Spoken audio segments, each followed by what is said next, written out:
سورۃ الممتحنہ کی آیت نمبر 4۔ الحمدللہ وکفیٰ وسلام علی عبادہ الذین اصطفیٰ، خصوصاً علی سید الرسل وخاتم الانبیاء وعلی آلہ واصحابہ الاتقیاء۔ اما بعد فاعوذ باللہ من الشیطان الرجیم، بسم اللہ الرحمن الرحیم۔ قد كانت لكم أسوة حسنة في إبراهيم والذين معه إذ قالوا لقومهم إنا براء منكم ومما تعبدون من دون الله كفرنا بكم وبدا بيننا وبينكم العداوة والبغضاء أبدا حتى تؤمنوا بالله وحده إلا قول إبراهيم لأبيه لأستغفرن لك وما أملك لك من الله من شيء ربنا عليك توكلنا وإليك أنبنا وإليك المصير ربنا لا تجعلنا فتنة للذين كفروا واغفر لنا ربنا إنك أنت العزيز الحكيم۔ لقد كان لكم فيهم أسوة حسنة لمن كان يرجو الله واليوم الآخر ومن يتول فإن الله هو الغني الحميد۔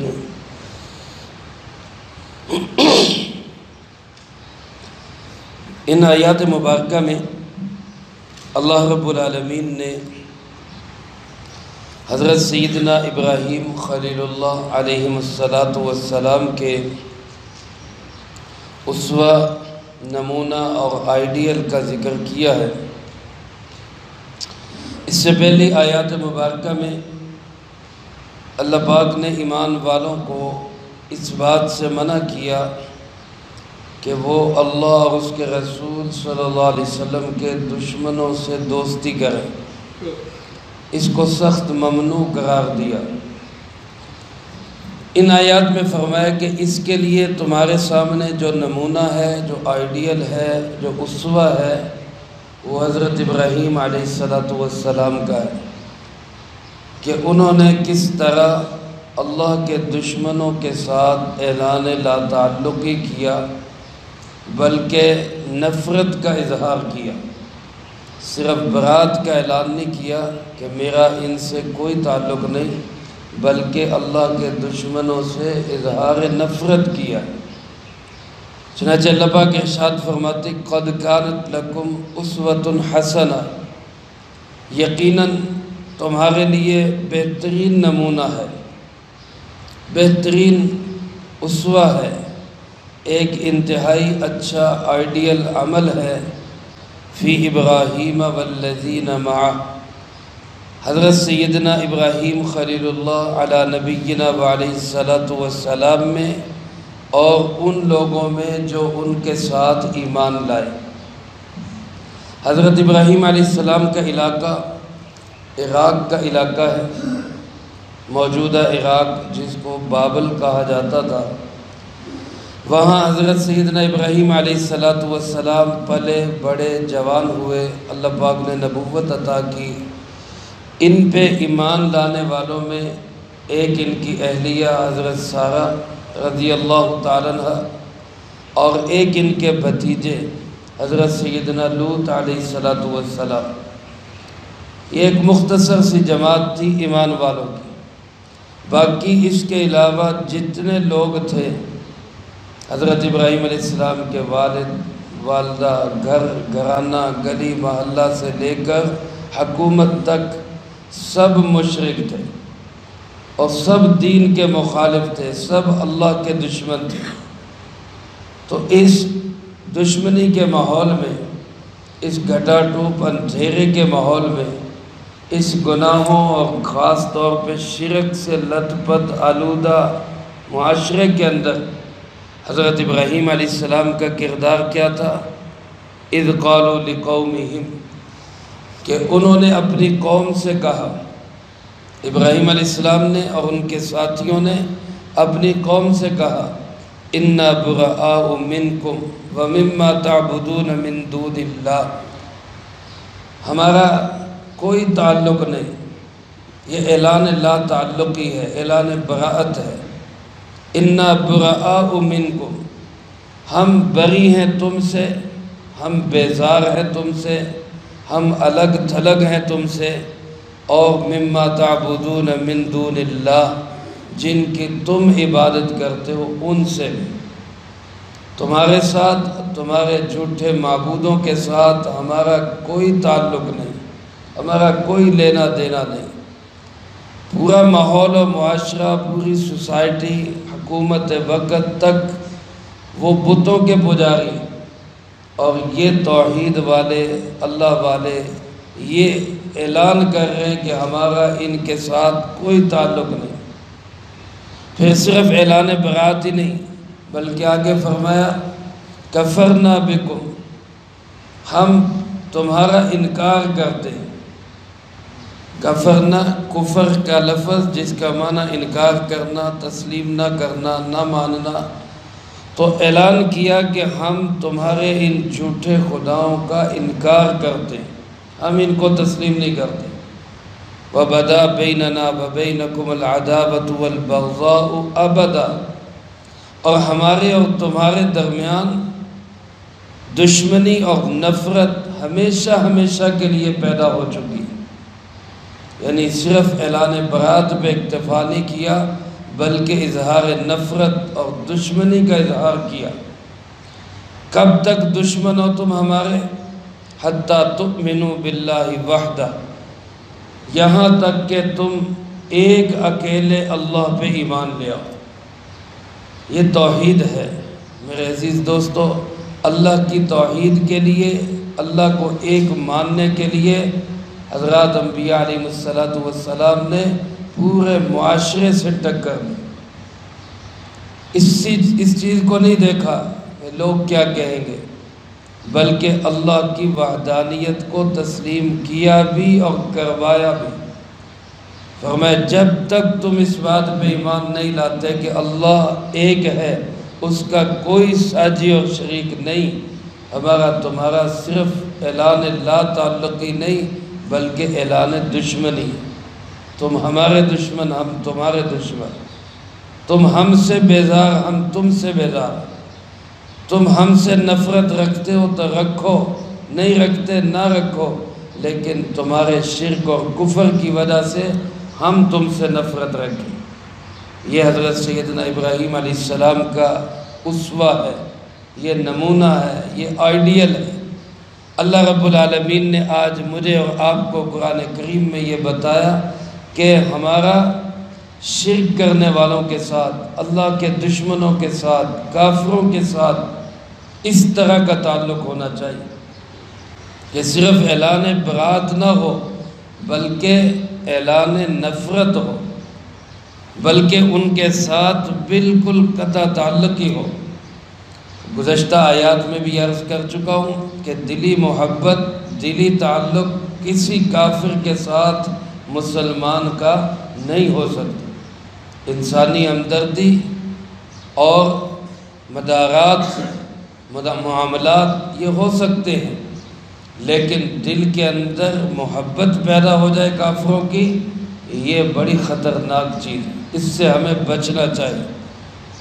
ہاں ایک بات ہے، ایک سوال ہوتا ہے کہ حضرت ابراہیم علیہ السلام نے تو اپنے والد کے لیے دعائے مغفرت کی تھی، سورۃ مریم میں اس بات کا ذکر ہے۔ انہوں نے اپنے والد سے کہا تھا کہ لَأَسْتَغْفِرَنَّ لَكَ، میں تیرے لیے دعائے مغفرت کرتا رہوں گا، اور پھر دعائے مغفرت کی بھی۔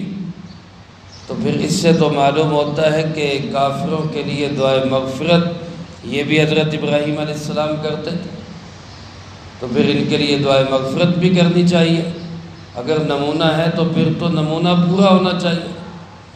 تو اس کا جواب اللہ پاک نے یہاں بھی ارشاد فرما دیا اور سورۃ توبہ میں بھی ارشاد فرما دیا۔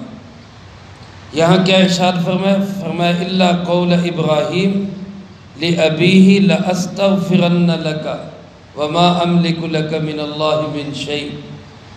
حضرت ابراہیم علیہ السلام کے سارے اسوہ کی تقلید ہوگی، سارے اسوہ کے پیچھے ہم چلیں گے، لیکن ان کی اس بات کی اتباع نہیں ہوگی کہ انہوں نے اپنے ابا جان سے کہا تھا کہ میں آپ کے لیے دعائے مغفرت کروں گا، حالانکہ میں اللہ کے مقابلے میں کسی چیز کا مالک نہیں، اللہ ہی مالک ہے، لیکن میں اللہ سے کہتا رہوں گا۔ اور سورۃ توبہ میں اللہ پاک نے اس کی وضاحت یوں کی کہ فلما تبین لہ انہ عدو للہ، حضرت ابراہیم علیہ السلام نے تب تک والد کے لیے دعا کی جب تک والد زندہ تھے اور ان کا کفر پہ خاتمہ واضح نہیں ہو گیا۔ جب پتہ چل گیا کہ والد کا خاتمہ بھی کفر پہ ہوا ہے تو پھر حضرت ابراہیم علیہ السلام نے بھی تبرأ من، ان سے اعلان برات کر دیا تھا، اب میرا کوئی تعلق نہیں۔ کیونکہ ایک کافر کے لیے ہدایت کی دعا تو ہو سکتی ہے، زندگی میں تو ہم کہہ سکتے ہیں کہ اللہ اس کو ہدایت دے کے اس کو بخشش کے قابل بنا دے، لیکن جب کسی انسان کے بارے میں کنفرم پتہ چل جائے کہ اس کا انتقال حالت کفر اور شرک میں ہوا ہے، پھر اس کے لیے دعائے مغفرت نہیں ہو سکتی، پھر یہ نہیں کہا جا سکتا کہ اللہ اس کو معاف کر دے، کیونکہ کافر اور مشرک کے لیے اللہ کے ہاں سے کوئی بخشش، کوئی مغفرت نہیں۔ اللہ ہم سب کی کفر اور شرک سے حفاظت فرمائے۔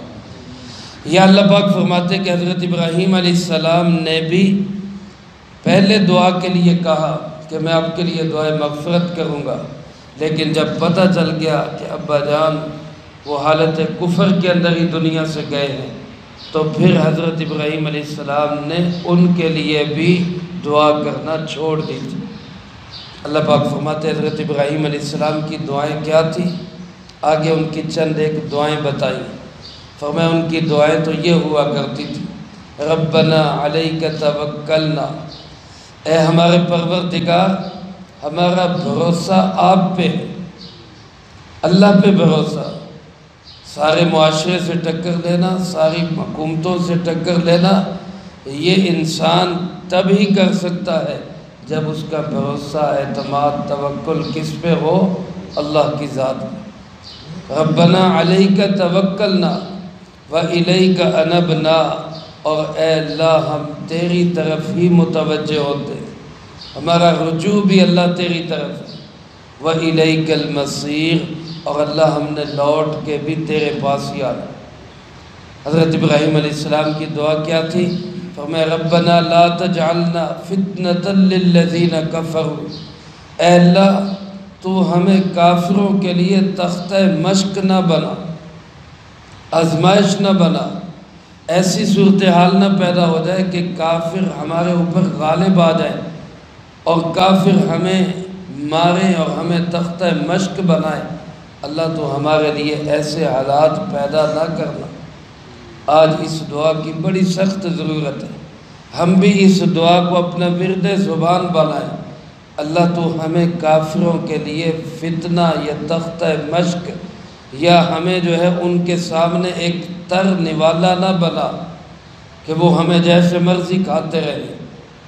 اور فرمایا وغفر لنا، اللہ تو ہمیں بخش دے، ربنا تو ہمارا پروردگار ہے، انک انت العزیز الحکیم، بے شک اللہ تو غالب بھی ہے، حکمت والا بھی ہے۔ غالب ایسا ہے کہ اپنا نظام چلانا چاہے تو کوئی تجھے روک نہیں سکتا، اور تیری حکمت کا تقاضا ہے کہ تو ایمان والوں کو یہ میدان میں چھوڑ دیتا ہے کہ حق و باطل کے معرکہ میں یہ کس کا ساتھ دیتے ہیں۔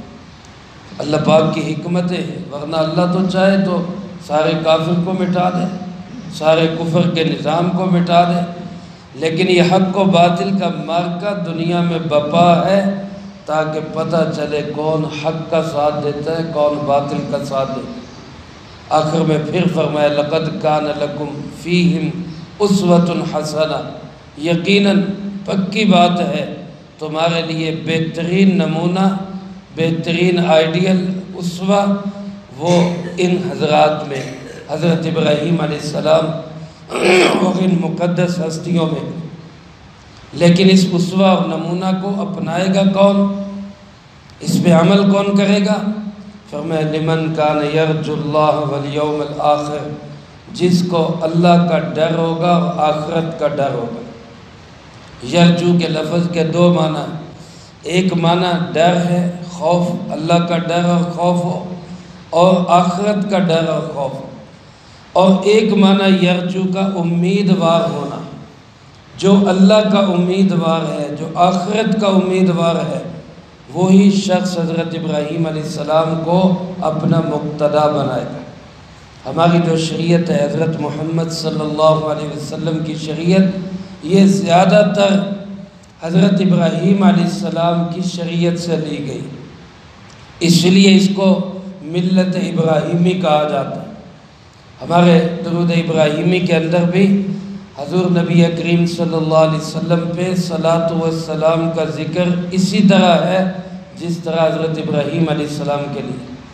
تو اللہ پاک فرماتے ہیں وہ اسوہ تو ہیں، وہ نمونہ تو ہیں، حضرت ابراہیم علیہ السلام بہترین آئیڈیل تو ہے، لیکن ان کو اپنا آئیڈیل اور مقتدا بنائے گا کون؟ جس میں اللہ کا خوف اور آخرت کا ڈر ہوگا، یا جس کو اللہ سے ملنے کی امید اور آخرت میں کامیاب ہونے کی امید ہوگی، وہ اس کو اسوہ اور نمونہ بنائے گا۔ اور اللہ پاک فرماتے ہیں وَمَن يَتَوَلَّ، جو اس سے منہ پھیرے گا، جس نے کہا کہ مجھے کوئی ضرورت نہیں ان مقدس ہستیوں کو اپنا نمونہ بنانے کی، میں تو اپنی مرضی سے زندگی گزاروں گا، میں جس کو چاہوں دوست بناؤں، جس کو چاہوں دشمن بناؤں، تو اللہ فرماتے پھر جو مرضی کرتے رہو۔ فَإِنَّ اللَّهَ هُوَ الْغَنِيُّ الْحَمِيدُ، کوئی شک نہیں، یقینی اور پکی بات ہے اللہ بے پرواہ ہے، تعریفوں والا، وہ تمہارا محتاج نہیں ہے، وہ تمہاری تعریفوں کا محتاج نہیں ہے۔ سارے انسان مل کر بھی اپنی زبانیں بند کر لیں اور ایک لفظ اللہ کی شان میں نہ کہیں، اللہ پھر بھی تعریفوں والا ہے، اور سارے مل کر اللہ کے گن گانے لگ جائیں پھر بھی اللہ کی تعریفوں میں کوئی اضافہ نہیں کر سکتے، کیونکہ وہ ویسے ہی بڑی شان والا ہے۔ اس لیے اس کو تمہاری ضرورت نہیں، تم اس کے محتاج ہو۔ اپنے محتاجگی کو سمجھتے ہوئے اور خود کو اللہ کا بندہ محسوس کرتے ہوئے نمونہ بناؤ حضرت ابراہیم علیہ السلام کو، مقتدا بناؤ جناب محمد کریم صلی اللہ علیہ وسلم کو، ان مقدس ہستیوں کے اسوہ پہ چلتے ہوئے اللہ تک پہنچ سکتے۔ اللہ مجھے آپ کو سب کو اپنی زندگی کے ہر معاملے میں حضرت ابراہیم علیہ السلام کو، جناب محمد کریم صلی اللہ علیہ وسلم کو اسوہ، نمونہ اور آئیڈیل بنانے کی توفیق نصیب فرمائے۔ سورۃ احزاب میں اللہ پاک نے انہی الفاظ کے ساتھ جناب نبی پاک صلی اللہ علیہ وسلم کو نمونہ قرار دیا۔ فرمایا لقد کان لکم فی رسول اللہ اسوۃ حسنہ، تمہارے لیے بہترین نمونہ اور آئیڈیل جناب محمد کریم صلی اللہ علیہ وسلم۔ آج میرے عزیز دوستو، ہمیں کسی اور کی طرف دیکھنے کی ضرورت نہیں، اللہ کے احکامات کو سامنے رکھیں اور جناب محمد کریم صلی اللہ علیہ وسلم کے طرز حیات کو سامنے رکھیں، اسی میں نجات ہے، اسی میں کامیابی ہے۔ اللہ پاک ہم سب کو عمل کی توفیق نصیب فرمائے، جو کہا سنا اس کو زندگی میں لا کے دوسروں تک پہنچانے کی توفیق عطا فرمائے۔ اللہم انت السلام و منک السلام، تبارک ربنا و تعالیت یا ذا الجلال والاکرام۔ اللہم اعنا علی ذکرک و شکرک و حسن عبادتک۔ اللہم احسن عاقبتنا فی الامور کلها وأجرنا من خزي الدنيا وعذاب الآخرة۔ اللهم باقية كباقية الوليد، اللهم استر عوراتنا وآمن روعاتنا، اللهم إنا نجعلك في نحورهم ونعوذ